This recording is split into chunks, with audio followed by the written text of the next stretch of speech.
What is up, family? It is Sage here with Spirit Trek once again, and I'm going to discuss 4 ways that I practice self-love.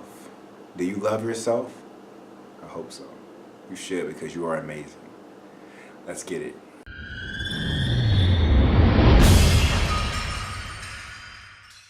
Self-love is an intricate part of my journey. It has been something that I've worked on for many years, and it's paid off at every turn. No one can love you like you love yourself. And whenever you look outside of yourself for someone to take that job from you, you might end up realizing that you're going to be pretty unfulfilled, because that's your job first and foremost, to love yourself, to love myself. And in my journey, it hasn't always been easy, because it was very easy to find flaws, faults, inconsistencies, doubt in self. And of course, during this self-love journey, you learn that indeed you are perfect in so many ways, and that what you might see as a flaw really is just a unique part of you, who you are. And there are no mistakes. So I believe that it is every person's responsibility and even birthright to have an immense amount of self-love. If you don't, chances are you're going to feel the consequences of that. And normally it won't be too pretty. So I encourage everyone to take time every day to practice self-love. Much of your self-love practice will be of your own creation, because who you are is unique to who you are. I don't know you necessarily how you know you. Therefore, you can create whatever you want for your own self-love practice. But here I'm going to share 4 ways that I practice self-love. Number 1, I don't speak against myself. This is probably the easiest way in terms of having a very big impact. When you speak, words are power, thoughts are power. And if you need a reminder, my last video about affirmations in the description below talks about the power of words. And so many times you might catch yourself saying, I've caught myself saying many times throughout my entire life, oh, I can't do that. That's not for me. I'm not good enough. I would never be able to. Or, that's too hard. I'm not smart enough. I'm not talented enough at that. No, these are speaking against yourself, your very being. And it will keep you in that state of not being good enough, not being able to, because you said it. And now you will program yourself to not be able to do it. Self-love says, I can do all things that I desire. Self-love will speak into existence what you want, not what you do not want. It's awareness of self to do that. It takes quite a bit of awareness, especially because we think and talk so much. And there are programs and old habits and even subconscious habits that come into your speech and vocabulary, things that you might not even feel like you're thinking about, but you just say it because it's habit. But nonetheless, it still has power. So catching myself whenever I do that has made a huge, huge, huge difference. And not only my self-love practice, but in who I am today as an individual. My inner peace, my manifestation ability, my progress in the spiritual journey has been tremendously impacted in a positive way due to this practice. Number 2, I pay close attention to what I ingest. If I'm eating crappy food that I know isn't good for me, in a sense, that's going against self-love. The body is still part of the self, the vessel, the temple. And when you tear it down, you poison it, all that, that's not self-love, unfortunately. It might feel like it's a little different, but it's not different. So what you eat, what you listen to, what you watch has a very huge impact on your self-love. When you eat things that poison your body, when you watch things that poison your mind, when you listen to a thing that poisons your soul, realize that the self is wondering Why are you doing this?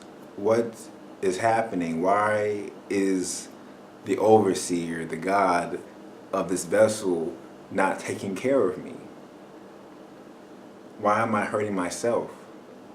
And indeed, self-love is paying attention to what you're intaking on all levels. And this is the easiest way physically, I would say, the most obvious way to practice self-love is to give the body, to give the vessel what it wants, what it needs. Number 3, hold yourself accountable to your potential. Now, this is a groundbreaking practice, a lifestyle that I've incorporated into my life. I've had times in my life where, I worked super hard to pass a test in college, or, I really just busted my ass to learn a music piece when I was in band, or whatever it might be, right? There's so many things, like even with video games when I was growing up. I mean, I played really hard sometimes, and I really excelled in that game. And although it might not have seemed to be as super important in my life, it showed me my potential of what I could do when I really wanted to do it. It showed that I could put in hours of work to accomplish a goal. It showed that I did have the ability to excel in something if I really wanted to excel in it. It's a glimpse of my potential. And I'm showing your life, whether it be something like video gaming or a sport you played, or just even, branching out of your comfort zone. You've seen your potential, or parts of your potential, and what it could be for you. And whenever you make excuses, or you get very lazy, or you start to forget this potential, it is your job, it is my job to remind ourselves of what you can do, and that there really is no excuse. If you really want something, it's your job, it's your responsibility to go after it with that full potential, because you know that it's there and that you're capable of doing it. And that's been my biggest thing. Not remaining stagnant, not remaining stuck where I'm at, because I know and I have the faith in myself that I can do so much more. And if you don't have the faith in yourself that you can do so much more, I'm telling you right now, you can do so much more. We are limitless, boundless beings, full of power and potential. And if you haven't fully seen it yet, it is there. And I encourage you to push forward, to continue to expand, express, and explore, to learn, to grow. And you will unveil more of that potential. And if you had seen that potential fully, or even in large ways, you know there's no excuses anymore. If you want something, and you know you want something, you have the power to get it. And that's number 3. Number 4, forgive yourself. Release, let go. This is so powerful, and it can be the most difficult because you have to really do some work and dig through your memory, dig through your past, dig through what is holding you back. Where do your insecurities come from? Where do your fears come from? And really just tap into it and forgive yourself, forgive whoever else is in that time, in that memory, and let go. I mean, there have been times, even now I'm finding things where my personality, how I live and act in this world, is dictated by an experience, 10, 20 years ago. And I'm like, dang, like as a little kid, small things led to a lack of self-love. Whether it be my environment, how I perceive things around me, incidents that occurred, it's so important to just let go, forgive yourself and whoever else was involved, and say, you know what? That's not serving me anymore. I'm beyond that now. I'm sorry it happened. I'm sorry, self, that it happened. And if I caused it for myself, I'm sorry that I did that to you. Please forgive me. And then from there, it becomes so much lighter, because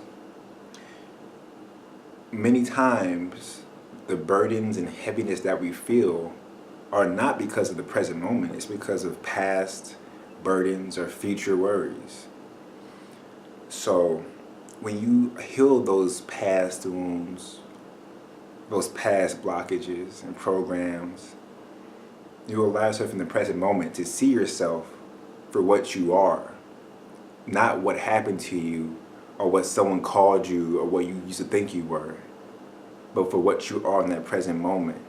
So when you look in the mirror or when you talk to yourself, whatever it might be, when you live your life, you're not looking through an old lens. You're looking through fresh eyes, through a new self-awareness, which is rooted and grounded in the moment.